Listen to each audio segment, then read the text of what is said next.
കോഴിക്കോട് കൊടിയത്തൂർ പഞ്ചായത്തിലെ തോട്ടുമുക്കം പുതിയനിടം റോഡ് തകർന്ന നിലയിൽ. കാൽനടയാത്ര പോലും അസാധ്യമായ റോഡിൽ വാഹനങ്ങൾ അപകടത്തിൽപ്പെടുന്നത് നിത്യസംഭവമായി മാറി. ഇതിനെതിരെ ശക്തമായ പ്രതിഷേധത്തിലാണ് നാട്ടുകാർ.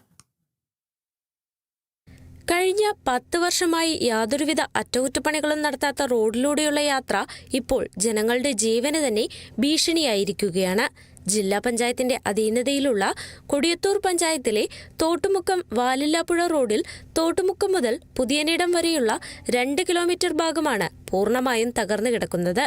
1 കിലോമീറ്റർ പരിധിയിൽ മാത്രം 100-ലധികം കുഴികളാണ് രൂപപ്പെട്ടിട്ടുള്ളത്. സ്കൂൾ കുട്ടികൾ, നൂറുകണക്കിന് യാത്രക്കാർ, ബസ്സുകൾ, ടിപ്പർ ലോറികൾ എന്നിവയൊക്കെ കടന്നുപോകുന്ന പ്രധാന പാതയാണിത്. കുഴികളിൽ വീണ് വാഹനങ്ങളുടെ അടിതട്ടുന്നതും ബൈക്ക് യാത്രക്കാർ മറിഞ്ഞു വീണ് പരിക്കേൽക്കുന്നതും ഇവിടെ നിത്യസംഭവമായി മാറിയിരിക്കുന്നുവെന്നാണ് നാട്ടുകാർ പറയുന്നത്. റോഡിന്റെ കാര്യം പറ്റ മോശം. വണ്ടിക്ക് അടി തട്ടിയിട്ട് ബോഡികൾക്കും തട്ടി പോവുക, ടയർ കാണാനില്ല, കുഴിച്ചാടിയിട്ട് വളരെ മോശം റോഡ്.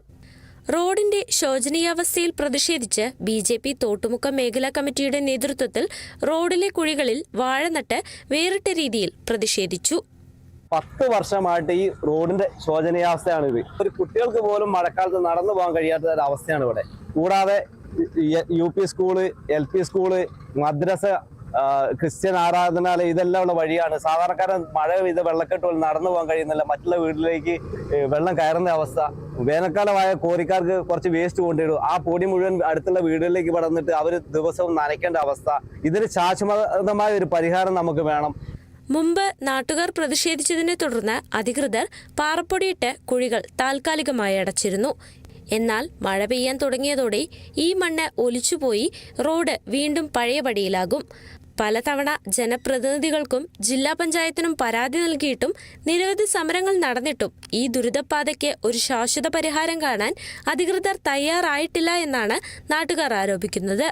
റോഡ് പൂർണ്ണമായി റീടാർ ചെയ്ത് ഗതാഗതയോഗ്യമാക്കുന്നതുവരെ പ്രതിഷേധ പരിപാടികളുമായി മുന്നോട്ടു പോകാനാണ് വിവിധ സംഘടനകളുടെയും നാട്ടുകാരുടെയും തീരുമാനം. Kerala vision news, Kozhikode.